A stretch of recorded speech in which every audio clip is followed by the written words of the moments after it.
Presidente, senhoras e senhores deputados, quero começar por cumprimentar também todos os senhores e senhoras deputadas desta Comissão, o senhor Presidente da Comissão e o senhor Deputado Relator pelo trabalho realizado.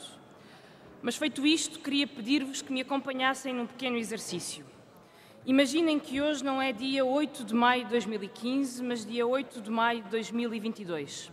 Aqui estaríamos, como hoje, a discutir o relatório do colapso de qualquer banco nacional, na mesma semana em que o Primeiro-Ministro tinha acabado de apresentar Ricardo Salgado ao Zenalbava como um exemplo a seguir pela sua exigência, método e mundividência. Hoje parecerá um exemplo descabido, bem sei. Mas há 7 anos, logo após o colapso do BPN, também nos diriam que seria impossível um Primeiro-Ministro elogiar Dias Loureiro nestes termos. As palavras de Passos Coelho são a prova provada que o tempo tudo apaga se não forem tomadas medidas. E o pior que poderia acontecer, senhores deputados, é depois desta comissão ficar tudo na mesma. Esta comissão de inquérito tinha, no nosso entender, 3 propósitos. Tornar transparente aos olhos dos cidadãos a ascensão e o colapso do maior grupo nacional. Avaliar o funcionamento das instituições que permitiram, por ação ou omissão, essa mesma queda e garantir que o conhecimento que hoje temos é aproveitado para alterar de forma consequente as regras e o funcionamento do sistema financeiro. Comecemos pelo primeiro ponto. Hoje é quase impossível encontrar uma pessoa que nunca tenha ouvido falar no GES ou no papel comercial. Nunca foi exposto de uma forma tão crua como funciona e se movimenta a elite económica e financeira neste país.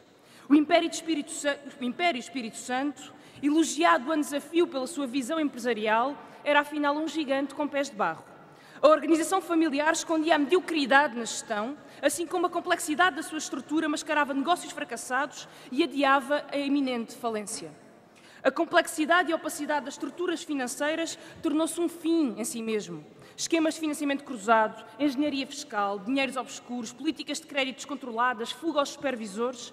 Este modelo de negócio, que é, na verdade, o modo financeiro dos nossos dias, não prosperou sozinho. Alimentou-se da promiscuidade com o setor político e empresarial. O BES não é o GES, diziam-nos, mas o BES era acionista da PT que emprestou 900 milhões ao GES. O BES não é o GES, mas o BES vendeu aos seus clientes 1.800 milhões de dívida do GES. O BES não é o GES, mas era o BES que o braço angolano do GES devia dinheiro. O BES era o GES porque a lei nunca impediu uma confusão que o Banco de Portugal não soube ou não quis desfazer. O Banco de Portugal, em novembro de 2013, toma conhecimento das irregularidades nas contas do Grupo Espírito Santo. Esse era o momento em que Carlos Costa deveria ter afastado Ricardo Salgado do BES. Mas não o fez. Em vez disso, entreteve-se durante longos meses num falso braço de ferro. Com esta benevolência, o supervisor criou as condições para sucessivas violações da blindagem do grupo. O BES nunca deixou de ser o GES. Enquanto isso, tardou a comunicar o que sabia à CMVM. A passividade do Banco de Portugal permitiu que circulasse durante meses papel comercial de um grupo que o regulador sabia quase falido.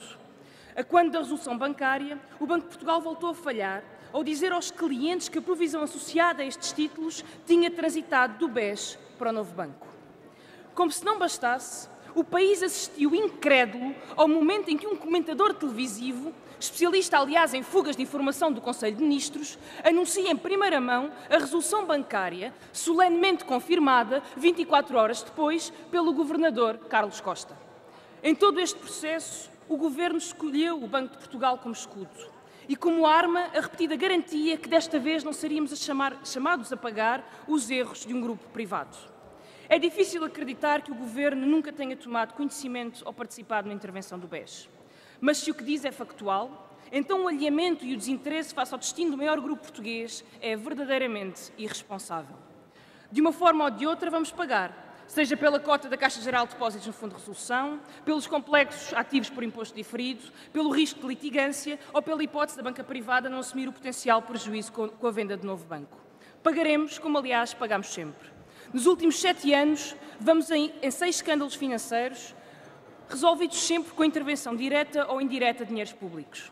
A realidade tem-nos mostrado da forma mais dura que a banca é demasiado importante para ser deixada nas mãos dos banqueiros. Senhores deputados, chegados aqui, há 2 formas de olharmos para o que tem acontecido na banca. Acharmos, como vários partidos aqui presentes, que é tudo uma questão de ética e de boas práticas, que nada disto teria acontecido se Ricardo Salgado não fosse Ricardo Salgado, se Oliveira Costa não fosse Oliveira Costa, se João Rendeiro não fosse João Rendeiro. Desculpem, mas não alinhamos no coro da negação que se recusa a encarar o problema como ele existe e que se tornou evidente ao longo desta comissão de inquérito. Um sistema bancário alavancado, endividado e que apenas sobrevive com esporádicas reanimações estatais. Um sistema bancário opaco, impossível de escrutinar, impossível de controlar. Por estas razões, senhores deputados, não basta apelar à ética ou dar mais poderes aos supervisores. Por estas razões, é preciso limitar a ação da banca, apertar a malha da regulação. E, nesse sentido, o Bloco já apresentou propostas. Mas também, e além disso, é preciso redirecionar esta ação para as funções estratégicas que a banca deve ter e garantir o seu efetivo controle público e democrático. Torná-la, em suma, um instrumento ao serviço da economia e da sociedade.